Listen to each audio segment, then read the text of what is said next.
গোৱালপাৰা মহাবিদ্যালয়ত ছাত্ৰীক যৌন নিৰ্যাতনৰ ঘটনা। গোৱালপাৰা মহাবিদ্যালয়ৰ নৱাগত আদৰণি সভাৰ দিনটোতে ছাত্ৰ একতা সভাৰ সদস্য ফিৰোজ আহমেদ আৰু সাতিল আহমেদ নামৰ দুজন যুৱকে এগৰাকী ছাত্ৰীক বলপূৰ্বকভাৱে ছাত্ৰ একতা সভাৰ কাৰ্যালয়লৈ লৈ যায় আৰু যৌন নিৰ্যাতন চলায়। নৱাগত আদৰণি সভাৰ দিনটোতেই এগৰাকী ছাত্ৰী ধৰ্ষণৰ বলি হ'বলগীয়া হয় নিজৰ এই মহাবিদ্যালয়খনত। ঘটনা সন্দৰ্ভত ইতিমধ্যে ফিৰোজ আহমেদ নামৰ এজন যুৱকক গ্ৰেপ্তাৰ কৰিছে আৰক্ষীয়ে। 2025-26 বৰ্ষ ইউনিয়ন বডিৰ উদ্যোগত ফ্ৰেচাৰ্ছ প্ৰগ্ৰাম চলি আছে।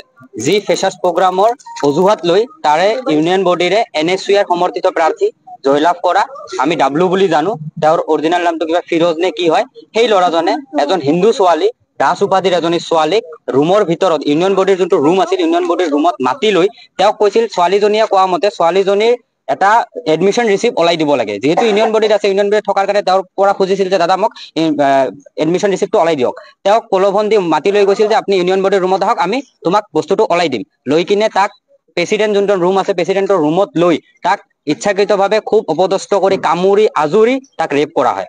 আৰু 2 নম্বৰ কথা, এনেকুৱা এটা ঘটনা কৰা আজি নতুন নহয়। গোৱালপাৰা কলেজত ইয়াৰ এনেকুৱা ঘটনা হৈয়ে থাকে, কিন্তু ছোৱালীখিনি বা তেওঁলোকক দৰ ধমকি দি দবাই দিয়া হয় কথাটো, যাতে এনেকুৱা কথাটো বাহিৰত নাহে।